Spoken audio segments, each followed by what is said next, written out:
तो दोस्तों, तो कैसे यार आप लोग, आशा करते हैं आप लोग मस्त होंगे और आप सबकी तैयारी मस्त चल रही होगी।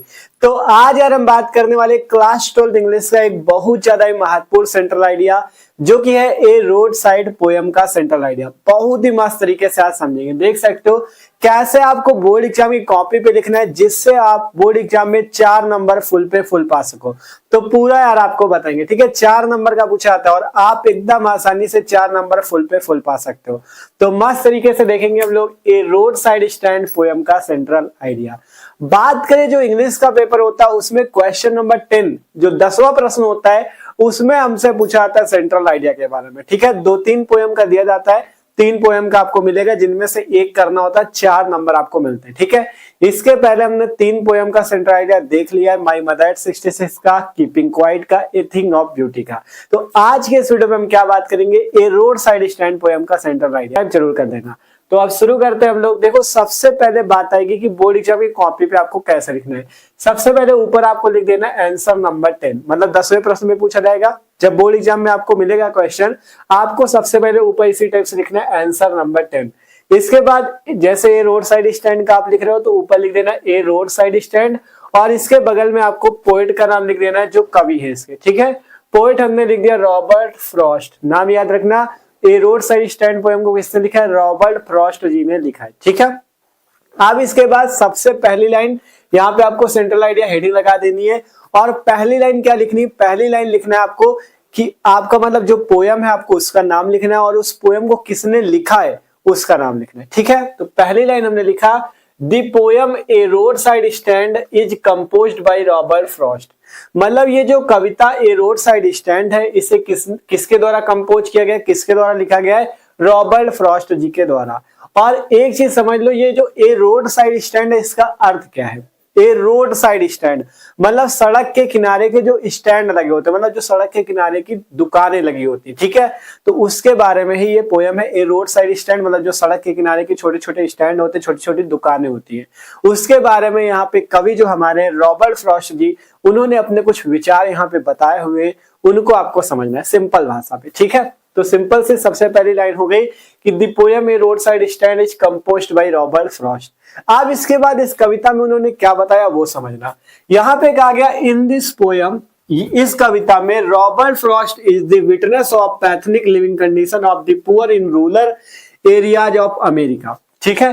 कहा गया इस कविता में, इन दिस पोयम, इस कविता में रॉबर्ट फ्रॉस्ट अर्थात जो कवि है, इज द विटनेस मतलब वो गवाह है, ऑफ पैथनिक लिविंग कंडीशन, पैथनिक का मतलब होता है दयनीय, और लिविंग कंडीशन का मतलब रहने की स्थिति, ऑफ द पुअर मतलब गरीबों की, इन रूरल एरियाज, रूरल एरियाज का मतलब होता है ग्रामीण इलाका, रूरल एरिया का क्या मतलब होता है, ग्रामीण इलाका, ऑफ अमेरिका मतलब अमेरिका के। मतलब इस कविता में, इन दिस पोयम, इस कविता में जो आपके कवि हैं रॉबर्ट फ्रॉस्ट, वो क्या है, अमेरिका के रूरल एरिया मतलब अमेरिका के ग्रामीण इलाकों की जो दयनीय स्थिति है, ठीक है, जो रहने की वहां की दयनीय स्थिति है, उसका वो क्या है, गवाह है। मतलब कि जो रॉबर्ट फ्रॉस्ट जी हैं, उन्होंने अमेरिका के जो ग्रामीण इलाके हैं, वहां के जो रोड साइड स्टैंड की दुकानें होती हैं, उनको देखा, अर्थात वहां से वो क्या है, उन्होंने ग्रामीण इलाके की उस दयनीय स्थिति को देखा है, तो इसलिए वो क्या है, वहां पे उन्होंने देखा, तो वो एकमात्र वहां के गवाह है।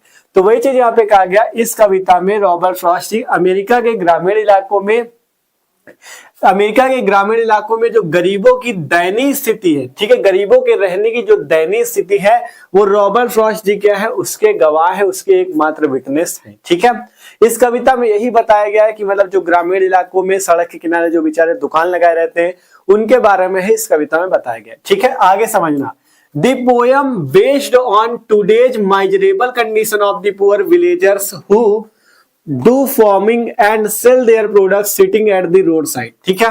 कहा गया दी पोयम बेस्ड ऑन, यह कविता बेस किसमें है, मतलब किसमें बेस्ड है, टुडेज माइजरेबल कंडीशन, आज की, माइजरेबल का मतलब होता है दयनीय, आज की दयनीय स्थिति की, ऑफ द पुअर विलेजर्स मतलब आज के गरीब गांव वालों, विलेजर्स का मतलब ग्रामीण इलाके भी समझ सकते हो या ग्रामीण लोग भी समझ सकते हो, ठीक है।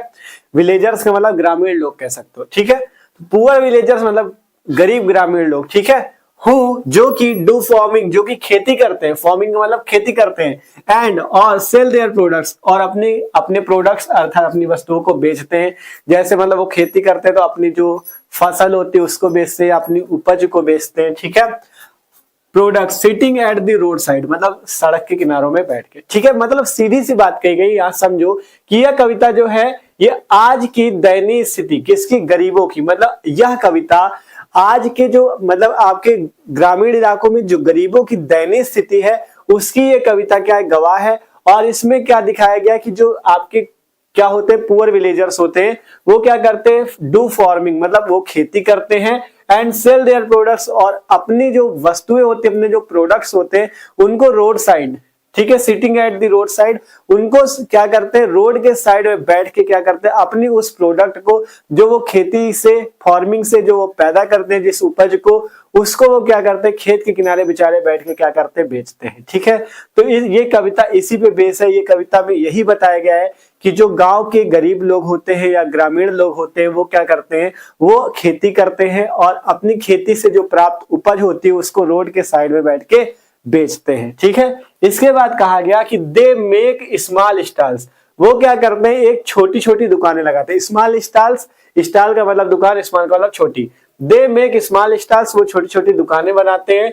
Seat there for whole day, sit there मतलब वो बैठे रहते हैं, फॉर होल डे पूरा दिन, होल डे मतलब पूरा दिन बेचारे बैठे रहते हैं। एंड एक्सपेक्ट और आशा करते हैं, some buying by the passing travellers, some buying मतलब कुछ लोग खरीदेंगे, बाय द पासिंग ट्रेवलर्स वहां से गुजरने वाले जो यात्री हैं। But most of them ignore, लेकिन ज्यादातर लोग उन्हें क्या करते, इग्नोर करते, ज्यादातर लोग उन्हें अनदेखा करते हैं। एंड डू नॉट स्टॉप और वहां पे नहीं रुकते। मतलब कि कहा गया है कि दे मेक स्मॉल स्टार्स, जो मतलब वहां के गरीब, उन्होंने जो कवि ने, जो हमारे रॉबर्ट फ्रॉस्ट जी हैं, उन्होंने अमेरिका के ग्रामीण इलाकों में जो गरीबों की दयनीय स्थिति देखी, उसमें उन्होंने देखा कि जो बेचारे गरीब लोग होते हैं, जो मतलब गांव के जो गरीब लोगों की स्थिति उन्होंने देखी, उस हिसाब से उन्होंने बताया कि जो गरीब लोग होते हैं बेचारे अपनी फसल को उगाते हैं और उसे बेचने के लिए वो क्या करते हैं, रोड के साइड में स्टैंड में बैठे होते हैं, अपनी छोटी छोटी दुकानें बनाते हैं। कहा गया ना, दे मेक स्मॉल स्टॉल्स, वो अपनी छोटी छोटी दुकानें बनाते हैं। सिट देयर और बैठे रहते हैं, फॉर होल डे पूरा दिन, बेचारे पूरा दिन वहां पे बैठे रहते हैं। And expect some buying by the passing travellers और आशा करते हैं कि कुछ खरीदेंगे, कौन, जो पासिंग ट्रेवलर्स है, जो वहां से गुजरने वाले यात्री हैं, वो उनका कुछ सामान खरीदेंगे। बट लेकिन मोस्ट ऑफ देम, लेकिन ज्यादातर लोग इग्नोर देम, उन्हें इग्नोर करते हैं, उन्हें अनदेखा करते हैं।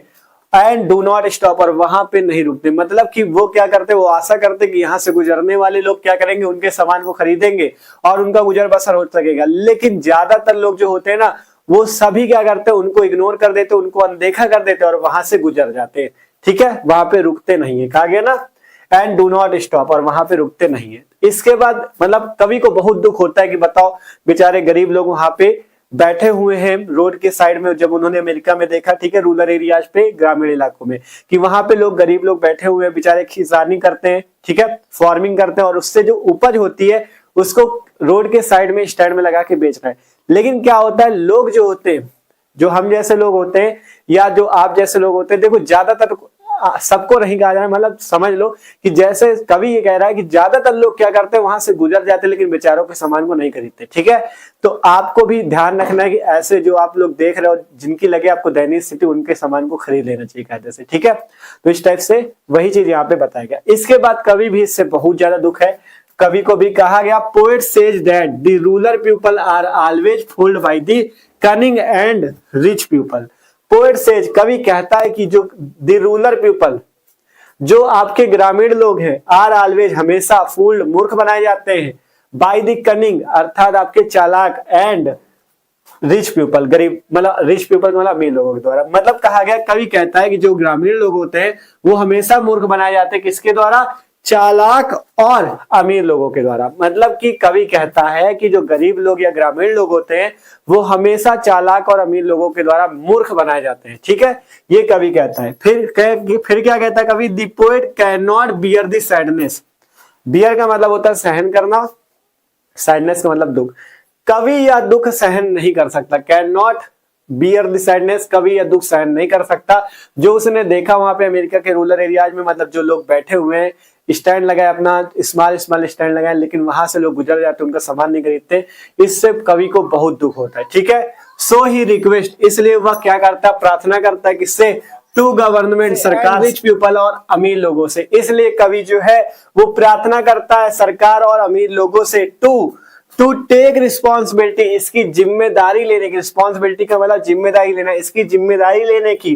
टू इम्प्रूव का क्या मतलब होता है, होता है सुधारना, ठीक है। टू इम्प्रूव मतलब इसको सुधारने की, क्या सुधारने की, द कंडीशन ऑफ पुअर, गरीब लोगों की जो स्थिति है इसको सुधारने के लिए कवि क्या करता है, कवि प्रार्थना करता है सरकार और अमीर लोगों से कि आप लोगों को इसकी जिम्मेदारी लेनी होगी कि हम क्या करें, हम जो ये गरीबों की स्थिति है इसको इम्प्रूव करने में अपना मतलब सहयोग दे सके, कि हम कोशिश करें कि हम कैसे उनकी मतलब इस स्थिति को सुधार सके, ठीक है। ये हमारी जिम्मेदारी बनती है, ठीक है। हम लोग अगर देखते हैं कि मान लो रोड के साइड में कोई बैठा है जो आपको दिखे बहुत दयनीय स्थिति में, वो बेचारा सामान बेच रहा है, तो आप कोशिश करो कि उसका सामान खरीद लो, ठीक है। ये चीज कवि कहता है। इसलिए उसने कहा कि मैं सरकार और अमीर लोग जो अपने को अमीर लगाते हैं उनसे मैं प्रार्थना करना चाहता हूं कि जो भी रोड के साइड आपको स्टैंड में लोग दिखते हैं उनसे सामान आपको खरीद लेना चाहिए, ठीक है। आप अगर कोशिश करोगे तो आप उनकी दयनीय स्थिति को सुधार सकते हो, ठीक है।